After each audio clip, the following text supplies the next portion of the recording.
If you want to sound like a native English speaker, the secret really isn't learning bigger or, more complicated words. Right, yeah. It's actually kind of the exact opposite. Exactly. It's about combining the absolute smallest, simplest words in the entire language to create, entirely new and sometimes completely unpredictable meanings. It's such a fascinating linguistic paradox, honestly. I mean, you spend years memorizing these sturdy, reliable verbs, right? Like get, put, take, look. Yeah, the basics. Right, the basics. Yeah. You think you have the foundational building blocks of the language totally secured, but then you hear people actually speaking out in the real world, and those basic elements are, they're constantly colliding with tiny, unassuming prepositions. They're words like up, off, out. From. Exactly.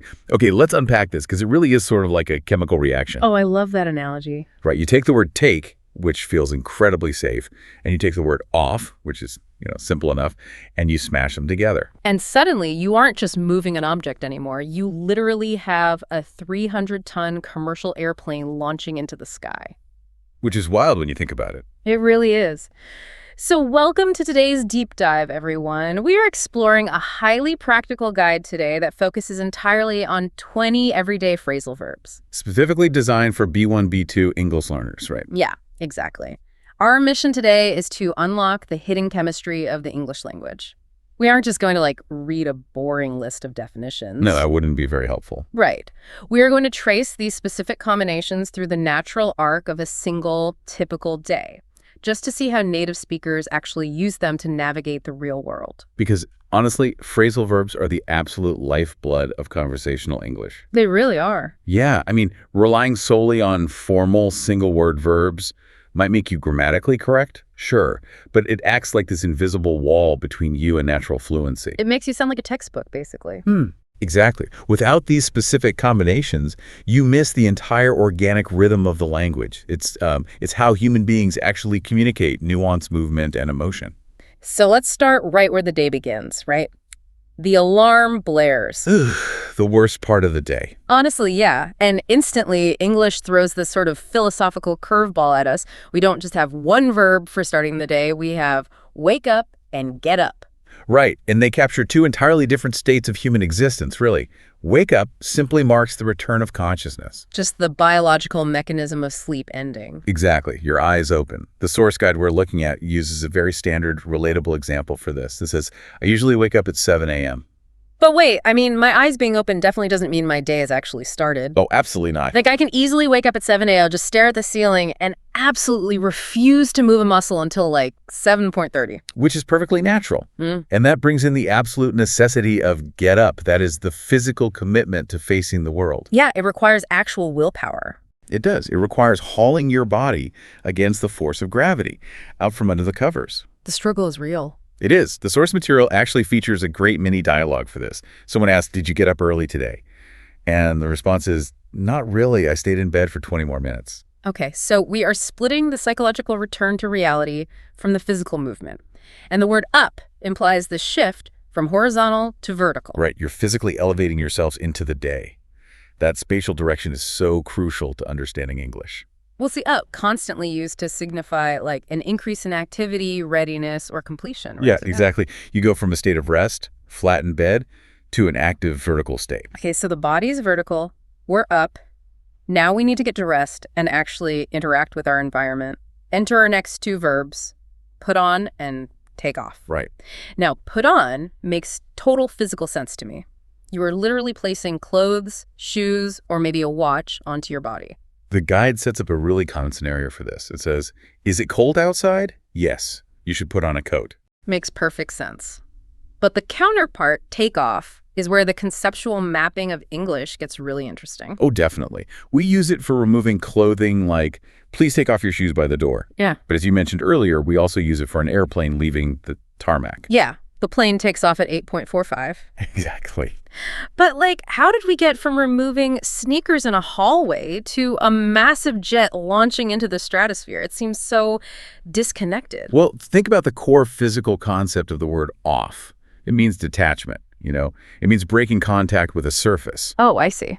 Right. So when you take off your shoes, you are physically detaching them from your feet. When an airplane takes off, it is detaching its wheels from the surface of the earth. Wow, okay. The literal scale of the action is wildly different, but the underlying logic breaking physical contact with the surface is totally identical. Exactly. I've literally never thought about it as a shared concept of detachment before. You're breaking the physical connection. It's all about space and movement. Okay, let's keep moving through the house. Before we walk out the front door, we have to prepare the space, right?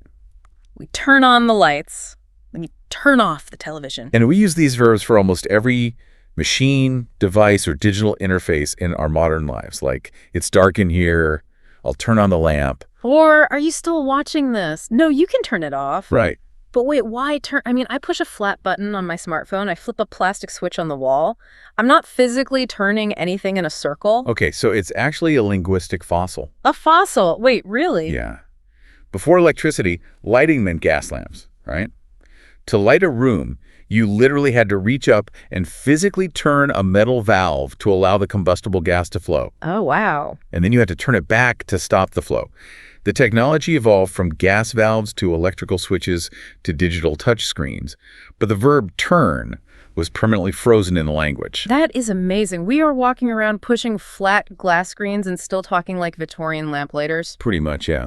Okay, so we are awake, dressed, the lights are off, and we head out into the world. Moving through a typical day involves a lot of logistics. It sure does. Here's where it gets really interesting, because there's a pair of verbs that operate almost like bookends for any kind of transportation or errand. You're talking about pick up and drop off. Exactly. They're the essential push and pull of moving things around in space. Pick up is just the act of collecting. You retrieve a person or a package or even a coffee. Right. Like, can you pick me up after work? Sure, I'll be there at 6. Or needing to pick up a brother from the airport at 6, which is another example from the source. And you rarely have a pickup without an eventual drop-off. You take the person or the thing, you transport them, and you leave them at a destination. Yeah. Can you drop me off at the station? Of course, it's on my way. Look at the directional particles again, too. Up implies elevating something from its resting place, like picking a package up from a counter to take it with you. And off implies that detachment we talked about earlier. You are detaching the passenger from your vehicle at their destination. Collecting and depositing makes total sense. Now, as we navigate our daily route, we aren't just moving people in boxes. We are often trying to locate things. Which introduces a really fascinating split in how we talk about searching. We have look for and we have find out. Right. The difference between these two verbs reveals how English basically separates the physical world from the abstract cognitive world. Exactly. You look for physical objects.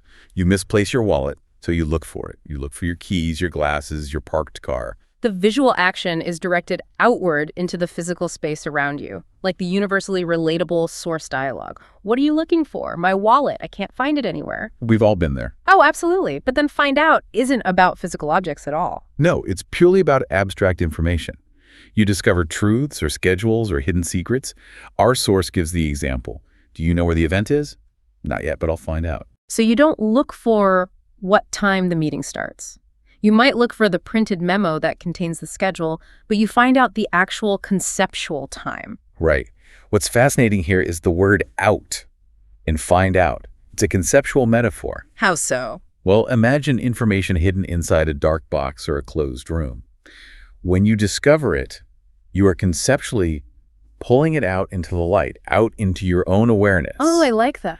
You are extracting the abstract truth from the unknown. Pulling the truth out of the dark, that makes find out sound like the ultimate detective verb. It kind of is. Of course, no day goes perfectly, logistics fail, roadblocks happen, we hit friction, and the most common daily friction is realizing you don't have something you need. Which means you run out of it. Yes, the ultimate morning tragedy. Can I have some coffee? Sure, but we ran out of sugar. Or running out of gas on the highway.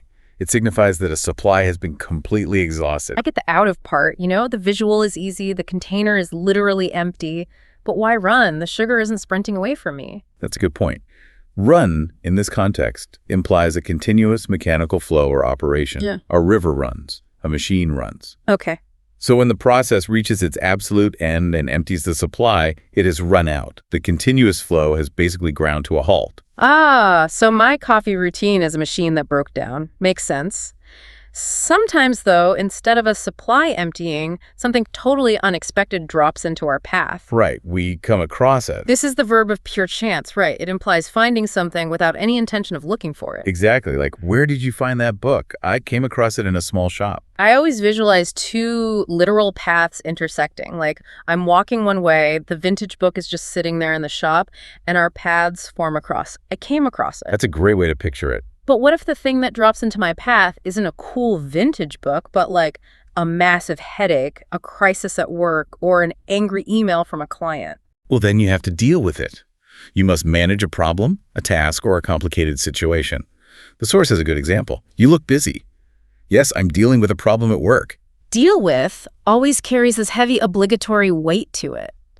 It's never really fun to deal with things. It implies mental and physical effort. It definitely does. And when that effort gets to be too much, there is the intense temptation to just give up. To stop trying, to completely surrender to the obstacle. The source actually has a very encouraging mini dialogue for this exact feeling aimed specifically at language learners. Oh, yeah, I remember this one. Speaker A complains, English phrasal verbs are difficult. And Speaker B replies, I know, but don't give up. It's incredibly apt for language learning. And notice the spatial direction again. Up. Right. Think of the historical act of surrender, handing your sword up to the victor on horseback or throwing your hands up in the air. You are physically tossing your efforts away, upwards. That's such a strong visual, which contrasts brilliantly with our next verb, which is all about maintaining forward momentum. Keep up. Meaning to continue at the exact same speed or level as someone or something else. Like, the teacher speaks so fast. Yes, it's difficult to keep up sometimes. You know, keep up sounds utterly exhausting to me. How come? It feels like being on a treadmill, but someone else, like a fast-talking native speaker or a demanding boss, has the remote control for the speed dial. Oh, that's a perfect analogy. I'm just sprinting, trying desperately not to fly off the back of the belt. I'm trying to keep up my position against an external force. That treadmill analogy highlights the external pressure perfectly. You are forced to match a pace dictated by your environment. Yeah. But we don't just react to external pressure, we also proactively build our own environments. We have to set up our lives. Preparing or organizing something from scratch so it can actually function. Like buying a new piece of technology. Is your computer ready? Not yet. I still need to set it up. Think about the physical, historical act of building here. When you build a house, pitch a tent, or assemble a wooden desk, you are taking flat, disassembled pieces on the ground and arranging them upward. Right, into a working three-dimensional structure. Exactly. And we've mapped that physical act of vertical construction directly onto digital devices. We conceptually build them.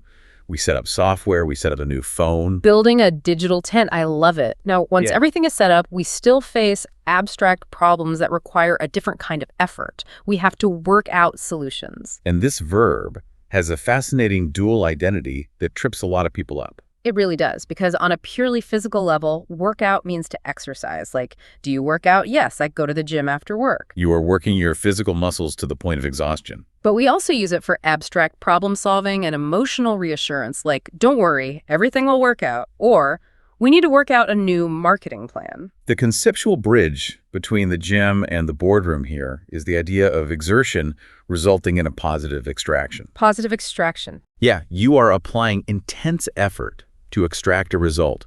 You are working the math problem or the personal conflict until the solution finally comes out. Sweat equity for the brain. But wait, if a colleague texts me and says, I need to work out, are they going to lift heavy weights? Or are they sitting quietly at their desks solving a supply chain issue? And that is where environmental context becomes your ultimate decoder ring. Right. The English language relies heavily on the surrounding situation to clarify phrasal verbs. If your colleague is wearing running shoes and carrying a water bottle, they are exercising. And if they are staring intently at a whiteboard full of numbers with a marker in hand, they are solving a problem. Exactly. The verb is identical. The environment dictates the reality. The language just completely trusts the listener to read the room. Okay, so we've dealt with problems, we've set up our devices, we've worked out our complicated issues, the sun is going down. Finally. The workday is winding down, it's time for social connection, it's time to hang out. Probably one of the most casual, relaxed verbs in the entire English language.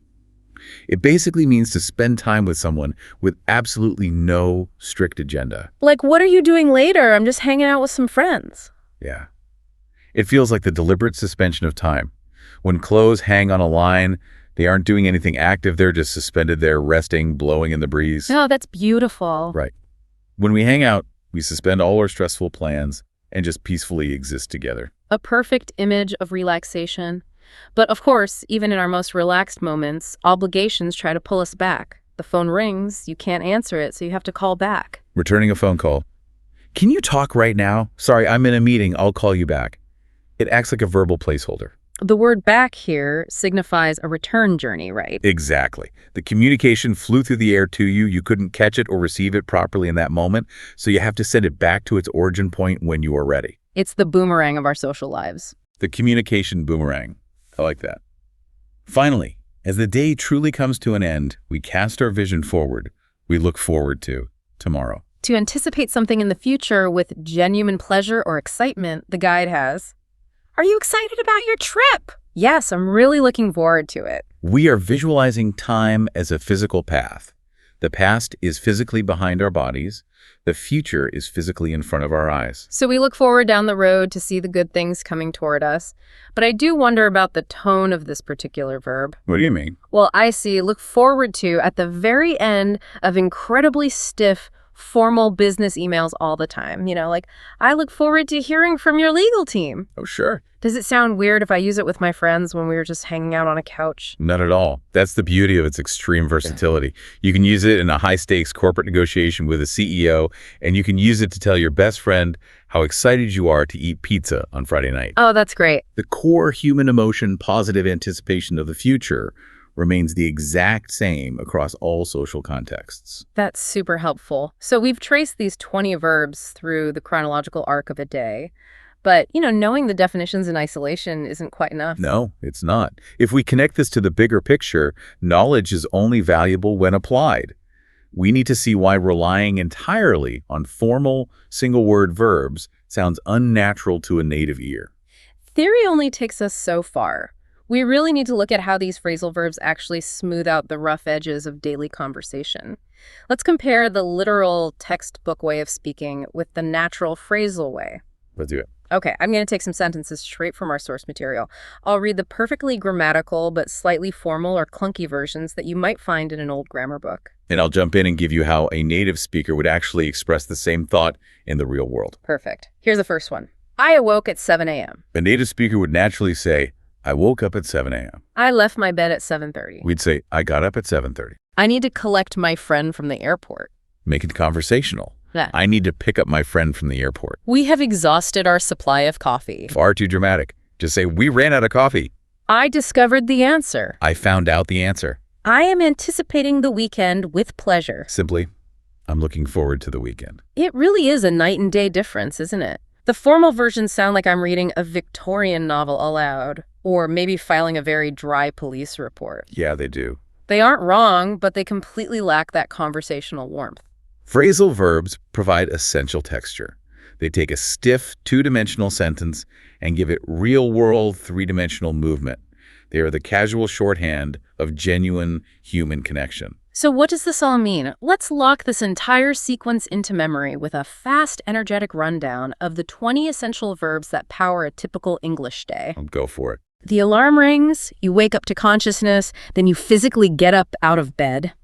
You put on a jacket to brave the cold, maybe take off your shoes at the door while watching massive planes take off into the sky. Nice. You turn on the lights and turn off the TV. You pick up a friend and drop off a package. You look for your lost keys in the physical world, but you find out the abstract truth. Keep going. You run out of coffee, come across an unexpected old photo, and furiously deal with a sudden problem at work. But you never give up. You sprint on the treadmill to keep up with the fast pace of the world, set up your new laptop, and work out at the gym or work out a complex solution. Almost there. Finally, you hang out with friends in suspended time, call back missed connections, and look forward to a brand new day tomorrow. That is a remarkably powerful linguistic toolkit. And before we wrap up today, let's step back and look at the underlying architecture of what we just explored. Yeah, what's the big takeaway? Notice how intensely the English language relies on physical, spatial directions, up, down, in, out, off to describe completely invisible, abstract ideas. Like pulling truth out of the dark or tossing our efforts up into the air when we surrender. Exactly. That is